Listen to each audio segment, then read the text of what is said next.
Assalamualaikum warahmatullahi wabarakatuh. Perkenalkan, nama saya Eka Sinta Aprilia dengan NIM 12050120526 dari kelas D, Prodi Teknik Informatika. Baik, video ini dibuat untuk menyelesaikan tugas dengan mata kuliah Sistem Digital dengan dosen pengampu Bapak Febianto. Pada kesempatan kali ini, saya akan membahas rangkuman materi mengenai Plexer hingga ALU. Yang pertama, kita akan membahas mengenai Plexer. Plexer itu sendiri terdiri dari dua macam, yakni ada multiplexer dan demultiplexer. Multiplexer adalah rangkaian logika yang menerima beberapa input data digital dan menyeleksi salah satu dari input tersebut pada saat tertentu untuk dikeluarkan pada sisi output.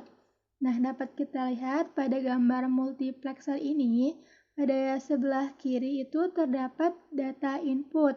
Nah, data input tersebut akan diseleksi oleh select input yang dimana akan dikeluarkan menjadi sebuah output. Lalu selanjutnya ada yang namanya demultiplexer. Demultiplexer ini adalah rangkaian logika yang menerima satu input data dan mendistribusikan input tersebut ke beberapa output yang tersedia.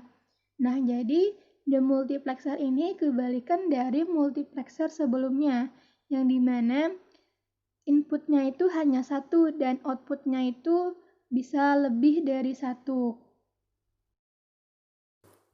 Yang kedua, kita akan membahas mengenai rangkaian sekuensial. Rangkaian sekuensial ini terdiri atas beberapa macam jenis yang akan kita bahas, yakni ada 3, flip-flop, counter, dan register. Sebelumnya, mari kita bahas mengenai rangkaian sekuensial. Apa sih rangkaian sekuensial itu?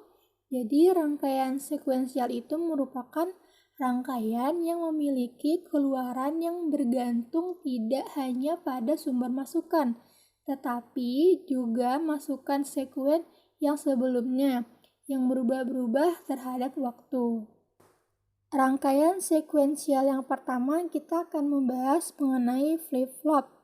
Flip-flop itu sendiri merupakan rangkaian utama dalam logika sekuensial, di mana counter, register, serta rangkaian sekuensial lain itu disusun dengan menggunakan flip-flop sebagai komponen utama.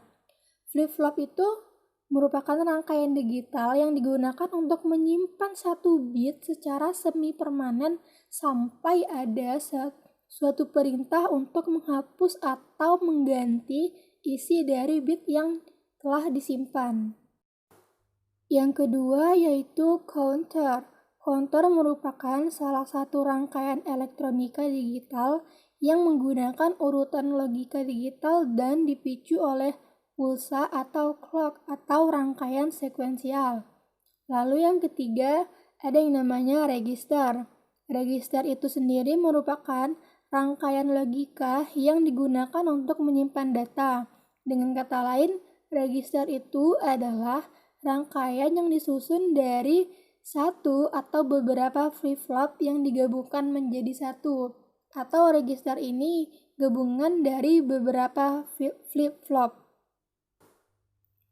Lalu yang ketiga, kita akan bahas mengenai memori.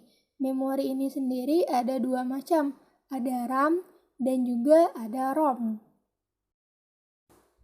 Memori merupakan media penyimpan data sementara pada komputer. Dapat kita lihat pada diagram di samping, memori itu terdapat dua macam, ada primary memory atau memori utama, dan ada secondary memory atau memori tambahan. Nah, pada memori utama itu terdapat RAM dan ROM. Nah, RAM dan ROM ini yang akan kita bahas. Jadi, RAM dan ROM ini terdapat pada memori utama pada komputer. Kita bahas mengenai RAM. dapat kita lihat gambar RAM seperti pada gambar di sebelah kiri. RAM itu merupakan jenis memori yang isinya dapat diganti-ganti selama komputer dihidupkan dan sebagai suatu penyimpan data yang dapat dibaca atau ditulis dan dapat dilakukan secara berulang-ulang dengan data yang berbeda-beda. Jenis memori ini merupakan jenis volatile atau mudah menguap, yaitu data yang tersimpan akan hilang jika dayanya dimatikan. Selanjutnya kita bahas mengenai ROM. Dapat kita lihat gambar ROM pada gambar di pojok sebelah kanan. Nah, ROM itu adalah perangkat keras pada komputer berupa chip memori semikonduktor yang isinya hanya dapat dibaca. Jenis memori ini datanya bisa dibaca dan tidak bisa ditulis secara berulang-ulang. Yang terakhir yakni mengenai ALU. ALU adalah salah satu bagian atau komponen dalam sistem di dalam sistem komputer yang berfungsi melakukan operasi atau perhitungan aritmatika dan logika. Contoh operasi aritmatika adalah operasi penjumlahan dan pengurangan, sedangkan contoh operasi logika adalah logika AND dan logika OR. Nah, dapat kita lihat pada gambar itu merupakan contoh ALU. Nah, ALU ini biasanya menggunakan sistem bilangan to complement. ALU mendapatkan data dari register, kemudian data tersebut diproses dan hasilnya akan disimpan dalam register sendiri, yaitu ALU output register sebelum disimpan ke dalam memori. Baik, cukup sekian rangkuman materi yang dapat saya sampaikan. Semoga dapat dipahami oleh teman-teman sekalian. Mohon maaf jika ada kesalahan. Saya akhiri dengan wabillahi taufiq wal hidayah. Assalamualaikum warahmatullahi wabarakatuh.